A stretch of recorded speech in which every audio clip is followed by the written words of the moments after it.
Phone দিয়ে হাউমাউ করে কান্নাকাটি শুরু করে, ভাই আমাদেরকে মেরে ফেললো, আমাদেরকে যেভাবে পারেন বাঁচান। তখন আমি আরও বেশি আতঙ্কগ্রস্ত হয়ে যাই এবং আমি দৌড়ে থানার অভ্যন্তরে প্রবেশ করি। যে গেট থেকে যখন ঢোকার চেষ্টা করি, ঢোকার সময় তারা আমার উপর হামলা শুরু করে। যেই ছেলেটা 5-6 সেশনের ভর্তি হয়েছে, তারপর এখন তারা ফার্স্ট ইয়ারে কী হবে। 21শে এপ্রিল আমাকে ছাত্রদলের একজন আমাকে সরাসরি হুমকি দেয়, মেরে ফেলবে। বিশ্ববিদ্যালয় প্রশাসন কোনো পদক্ষেপ নেয়। শাহবাগ থানার ওই দিনের যে ঘটনাটা, ওই ঘটনাটা আসলে মোসাদ্দেক ভাই, যদি আপনি যে ঘটনার শিকার হইলেন, এটা যদি আপনি আপনার জায়গা থেকে বলতেন যে কী হয়েছিল ওই দিন আসলে বিষয়টা। এটি আসলে 23 এপ্রিল, 23 এপ্রিল সন্ধ্যা রাত 8টা বা 8:30 এরকম সময়ের ঘটনা। আপনারা জানেন যে ঢাকা বিশ্ববিদ্যালয়ে দীর্ঘদিন যাবৎ যেই রাজনীতির চর্চা চলছিল, এটির মধ্যে সহনশীলতার জায়গাটা আসলে নাই হয়ে যাওয়া শুরু হয়েছে। দুঃখজনক। আপনারা জানেন যে ছাত্র দলের সমর্থিত কিছু ব্যক্তিদেরকে হলে সিট দেওয়া হয় 36 জন, যারা ফেসিবাদী নির্যাতনের কারণে তাদের পড়াশোনা যথাসময় শেষ করতে পারেননি। তো বিশ্ববিদ্যালয় প্রশাসনের ভাষ্যমতে সেজন্য তাদেরকে হলে সিট দেওয়া হয়েছে। তবে আমরা যেটি জানি যে বিধি অনুযায়ী যদি কেউ পড়াশোনা শেষ করতে না পারে, তাহলে সে পড়াশোনা শেষ করার সুযোগটা পাবে। এটা পাওয়া উচিত অবশ্যই, পড়াশোনা পাওয়ার মৌলিক রাইটস।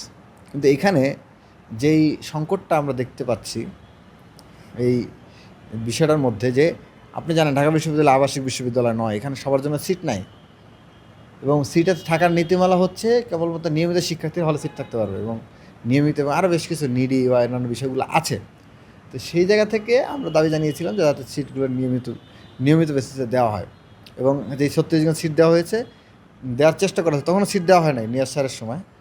আমরা বললাম যে এদেরকে বিশেষ বিবেচনায় সিট দেওয়ার চেষ্টা হচ্ছে, আইন লঙ্ঘন করে এই সিটটা না দেওয়া হয়। তখন নিয়াজ স্যার এবং প্রভোস্ট স্ট্যান্ডিং কমিটির সভাপতি আবদুল্লাহ মামুন স্যার, ওনাদের সাথে আমি সাক্ষাৎ করেছি। সাক্ষাৎ করে ওনাদের কাছে আমরা এই দাবিটা জানিয়েছি। জানানোর পরে কয়েকবার দাবি জানিয়েছি সেই সময়।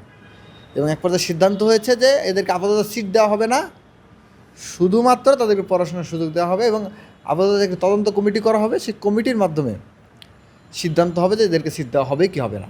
কিন্তু এই ধরনের কোনো মিটিং না হয়েই তাদেরকে হলে সিট দিয়ে দেওয়া হয়েছে নিয়ম লঙ্ঘন করে। সেটার প্রতিবাদ আমরা তখন জানিয়েছি। এখন নতুন করে প্রথম বর্ষ যখন আসছে, তখন এই ইস্যুটা আবার নতুন করে আসছে, আমরা এখন আবার এটার প্রতিবাদ জানিয়েছি। তো আমরা বলেছি যে এই দেখেন, এক একজনের বয়স অনেক, এবং আমি এটা নিয়ে আসলে কাউকে হিউমিলেট করতে চাই না। এবং অনেক ধরনের প্রশ্ন তোলার সুযোগ আছে। যেমন ধরেন, যেই ছেলেটা 5-6 সেশনের ভর্তি হয়েছে, তার তো মিনিমাম এখন মানে ওই সময় তো বিএনপি সরকার ক্ষমতা ছিল, এবং পর 2 বছর ইন্টারিম গভর্নমেন্ট ক্ষমতা ছিল, আওয়ামী লীগ ক্ষমতা ছিল 2009 সালে। স্বাভাবিকভাবেই 3 বছর বা 4 বছরের অনার্স শেষ হয়ে যাওয়ার কথা, যদি সেশন জট ঠিক থাকে, তাহলে এই সময়ের মধ্যে তারপরে শেষ হয়ে যাওয়ার কথা। তারপরে এখন তারা ফার্স্ট ইয়ারে কী হবে। এটা তো আসলে ফেসিবাদী জামানার নির্যাতনের যে উদাহরণ, সেটি আসলে প্রশ্নবোধক তৈরি করে না।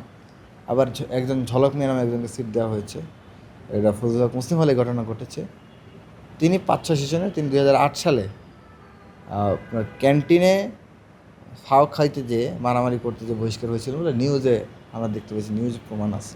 এবং তারা পড়াশোনা অবশ্যই করুক, আমরা এটা চাই। সিন্ডিকেট চাইলে যে কোনো সিদ্ধান্ত নিতে পারে, তবে তাদের সিট হলে থাকার কথা না। নীতিমালা অনুযায়ী নিয়মিত শিক্ষার্থীর পেরে সিট থাকে না। সেদিন আমরা যখন কথা বলি, তখন আমাকে 21শে এপ্রিল আমাকে ছাত্রদলের একজন আমাকে সরাসরি হুমকি দেয়, মেরে ফেলবে, যে আমি এটা নিয়ে কেন কথা বলছি। আমি তখন তাকে বললাম, দেখেন আপনার সাথে আমার এটা নিয়ে কোনো ডিবেট নেই, এটা আমার ডিবেট সম্পূর্ণ বিশ্ববিদ্যালয় প্রশাসনের সাথে। আপনাকে তো আমি এটা নিয়ে কিছু বলিনি, আপনি অযথাই আমার সাথে ঝামেলা করছেন কেন। সে আমাকে তখন মারতে যায় কয়েক দফা, এবং উপস্থিত ছাত্রজনতা আমাকে ঠেকায়, মানে ওখানে ওই মারতে আসছিল তখন ঠেকায়, এবং তারা বেশ কয়েকবার আমার মারতে যায়। মারতে যাওয়ার পরিপ্রেক্ষিতে আমি বিশ্ববিদ্যালয়ের প্রক্টর বরাবর আমি অ্যাপ্লিকেশন দিই যে এই ব্যাপারে ব্যবস্থা গ্রহণ করা হয়, কিন্তু তারা কোনো পদক্ষেপ নেয় নাই। বিশ্ববিদ্যালয় প্রশাসন কোনো পদক্ষেপ নেয়।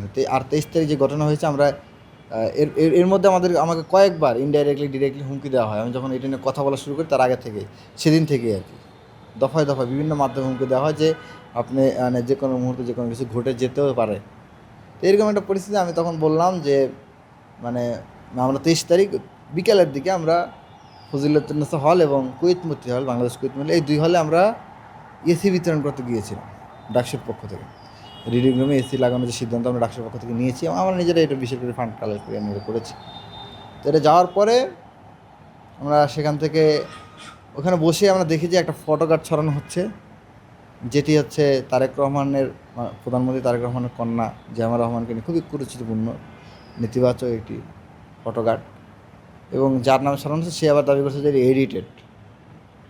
তো আমরা দেখলাম যে এটা নিয়ে, এবং সেই ধরনের কোনো পোস্ট দেয় নাই। এক পর্যায়ে আমি দেখলাম যে আপনার এটি নিয়ে ছাত্রদলের ছেলেপেলে অ্যাক্টিভিজম শুরু করলো, এবং আমার কাছে প্রথমে যখন আমার কাছে মনে হয়েছে এটা সত্য হতে পারে, তখন আমি এটা নিন্দা জানিয়েছি প্রথম দিকে। পরে আমি এটা যাচাই করার চেষ্টা করেছি, এবং কিছুক্ষণের মধ্যে আমি এটা বুঝতে পেরেছি এটা বানানো, এডিটেড। এবং কিছুক্ষণের মধ্যে রিউমার স্ক্যানারের এটা চলে আসছে যে এটা এডিটেড। তো আবদুল্লাহ মাহমুদ শিবির নেতা, সে থানায় গেছে জিডি করতে। এরই মধ্যে আমরা শুনতে পাইছি যে সে যে হলে থাকে, যে রুমে থাকে, তাকে খুঁজতে ছাত্রদলের কয়েকজন গেছে তাকে খুঁজতে ছাত্রদলের কয়েকজন থানায় গেছে, হল রুমে গেছে, এবং তাকে পায় নাই। পরবর্তীতে তারা শুনতে পেয়েছে যে এই ছেলে শাহবাগ থানায় গেছে। তখন তারা সবাই দল বেঁধে বেঁধে শাহবাগ থানায় যায় এবং তাকে অবরুদ্ধ করে এবং তাকে মারধরের চেষ্টা করে। এরকম সময় আমি এবং শুনে আরও কিছু ছেলেপেলে এখানে যায় এবং তাকেও মারধর করে। মানে এই ঘটনাটা শুনে আপনারা শাহবাগ থানায় গেলেন? ওই আমাকে ফোন দিয়ে কান্নাকাটি করে, হাউমাউ করে যে ভাই আমাদেরকে বাঁচান, আমাদেরকে মেরে ফেলবে। মানে ওরা কি ওইখানে শাহবাগ থানাতে গেছিল কি মামলা করতে, জিডি করতে গেছে? যে মিথ্যা ফটোকার্ড ছড়ানো হচ্ছে আমার নামে। তো আমরা মানে আমাকে ফোন দিয়ে হাউমাউ করে কান্নাকাটি শুরু করে, ভাই আমাদেরকে মেরে ফেললো, আমাদেরকে যেভাবে পারেন বাঁচান। আমি এটা শুনে তাৎক্ষণিকভাবে আমরা ডাকসাথে 4-5 জন বসেছিলাম, আমরা দৌড়ে শাহবাগ থানায় যাই। মধ্যে আমি মাসুদ ভাইকে ফোন দেই যে ভাই আমার ছেলেপেলেদেরকে মারধর করা হয়েছে, আমার বিশ্ববিদ্যালয়ের শিক্ষার্থীদেরকে। সে হইতে পারে শিবির কর্মী হতে পারে বা অন্য কোনো দল করতে পারে, কিন্তু সে তো আমার বিশ্ববিদ্যালয়ের শিক্ষার্থী, আমি তো তার নির্বাচিত প্রতিনিধি। কারণ আমি শাহবাগ থানায় মাসুদ ভাইকে বলি যে আমার ছেলেপেলেদের উদ্ধার করেন আপনি। সে বলে যে সে থানায় নেই। থানায় নেই আমরা শুনতে পেয়েছি থানায় কোনো পুলিশ নাই। তখন আমি আরও বেশি আতঙ্কগ্রস্ত হয়ে যাই এবং আমি দৌড়ে থানার অভ্যন্তরে প্রবেশ করি। থানার অভ্যন্তরে যে গেট থেকে যখন ঢোকার চেষ্টা করি, ঢোকার সময় তারা আমার উপর হামলা শুরু করে অতর্কিতভাবে। প্রথমে গুপ্ত শিবির ইত্যাদি বলার চেষ্টা করে, এরপর তারা আমার উপর হামলা চালানোর চেষ্টা করে, মারধর করতে থাকে। মারধর করতে করতে আমাকে এক পর্যায়ে ফেলে দেয়, তারপর মারধর করে, লাথি দেয়, করে সেই করে, এবং যেভাবে পারছে সেভাবে মারধর করে আবার আমাকে টেনে তুলে আবার মারধর করে। এবার মারধর করতে করতে আপনার ভিডিওতে যেটা দেখেছেন যে এবারে মারতে তারা আমাকে ওই থানার রুমে একটা লম্বা সময় পর্যন্ত তো এই মারামারিটা চললো শাহবাগ থানাতে। মানে মারলো আপনাকে, আপনাদেরকে মারলো বা যে বিষয়গুলি ঘটলো, এই লম্বা সময়ের মধ্যে পুলিশের ভূমিকাটা আসলে কী ছিল? আমার কোনো পুলিশ দেখিনি, এবং 2-1 জন পুলিশ দেখেছি যারা সিভিলে ছিল। কিন্তু একটা থানায় যে পরিমাণ পুলিশ সবসময় মজুদ থাকে, আমি বিশেষ করে শাহবাগ থানায়, কারণ শাহবাগ থানায় আপনারা জানেন যে কোনো সময় অনেক ইনসিডেন্ট ঘটে থাকে শাহবাগকে কেন্দ্র করে, এই কারণে সবসময় শাহবাগ থানার সামনে, শাহবাগ থানায় একটা বড় পুলিশের ফোর্স থাকে সবসময়। আমি ওই সময় কোনো পুলিশ দেখিনি। একটা পুলিশ আমাকে ওই সময় বাঁচাতে আসেনি। এমনকি যখন থানার গেটের মধ্যে নিয়ে যায়, তখন 1-2 জন পুলিশ আমি দেখি ওই মানে রুমে, ওসির রুমে। তখন তারা আমাকে কিছুটা সেভ করার চেষ্টা করে, 1-2 জন ছিলেন, তারা আমাকে সেভ করার চেষ্টা করে, এবং আমাকে যখন ভিতরে নিয়ে বসায়, কয়েক দফায় তারা থানার গেট ভেঙে আমাকে মারধরের চেষ্টা করে। কয়েক দফায় এই থানার গেট ভেঙে আমাকে মারধরের চেষ্টা করে, কিন্তু পরিস্থিতি আল্লাহর সহায় ছিল, যে কারণে তারা মানে আমরা ভিডিওতে যতটুকু দেখছি যে ছাত্রদলের কেন্দ্রীয় নেতৃবৃন্দ তারা এসেছিল, সব বিশেষ করে সভাপতি রাকিব সহ। তো এরা আসার পরে এদের ভূমিকাটা কী ছিল, বা আপনাদেরকে এখান থেকে উদ্ধারের যে বিষয়গুলো আমরা দেখছি, ভিডিওতে যে বিষয়গুলো, খণ্ডিত বিষয়গুলো আমরা দেখছি, কারণ ভিডিওতে তো সব একজ্যাক্ট ওইভাবে পাওয়া যায় না, যে বিষয়গুলি আছে, ওই মুহূর্তগুলি কেমন ছিল? ওনারা দুঃখ প্রকাশ করেছেন যে তোমাদের উপর এরকম হোক, আমরা প্রত্যাশা করি না, আমরা চাই না ক্যাম্পাসে এই ধরনের সংঘাত তৈরি হোক।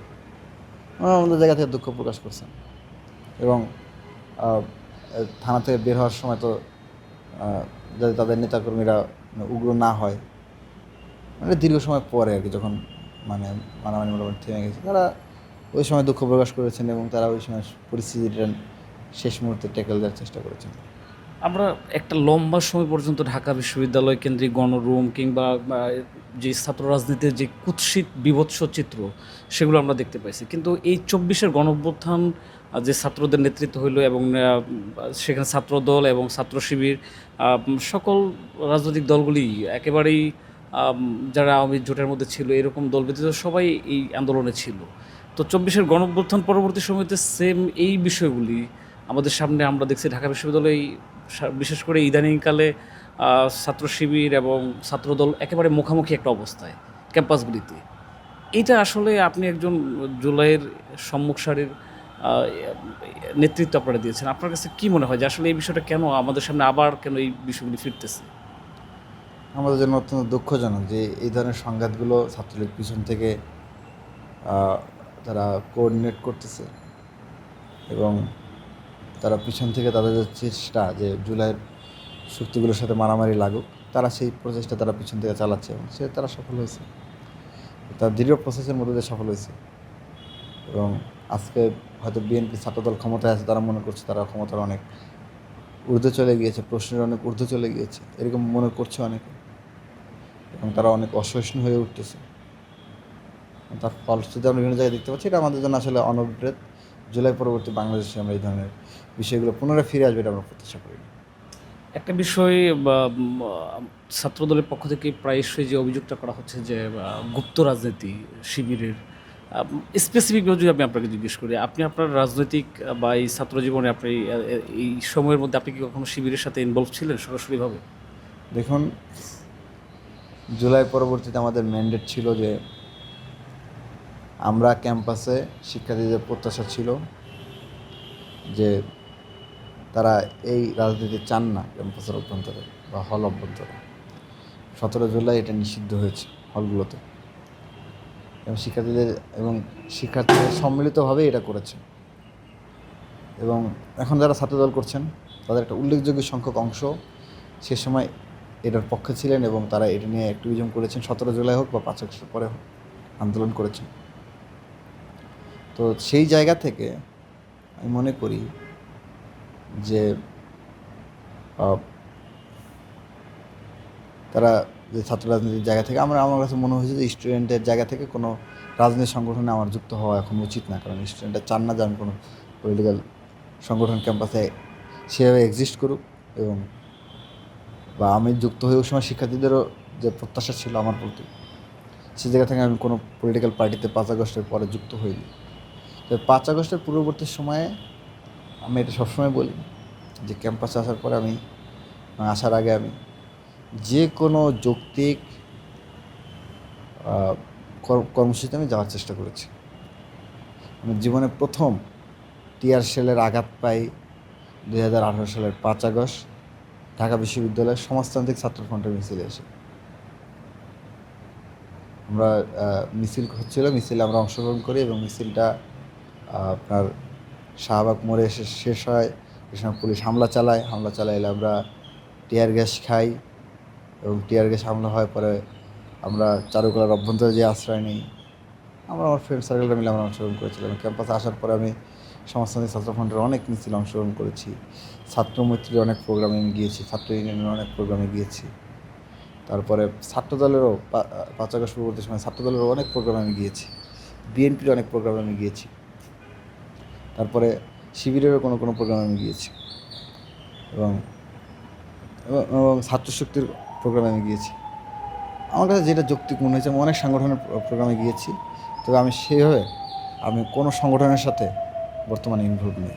আমি স্বতন্ত্রভাবে আমার জায়গা থেকে আমি ইনভলভ করার চেষ্টা করছি এবং ডাকসু নির্বাচন যখন হয় তখন ডাকসুর যিনি বর্তমান এজিএস এবং তৎকালীন সম্ভবত শিবিরের সেক্রেটারি ছিলেন ঢাবির, তিনি আমাকে প্রস্তাব করেছিলেন এবং ওখানে ওই মিটিংয়ে আমাকে ডেকেছিলেন ওনাদের অফিসে এবং ওই সময় বর্তমান যে রাশিয়ার ভিপি সাদিক খান তিনি ওখানে উপস্থিত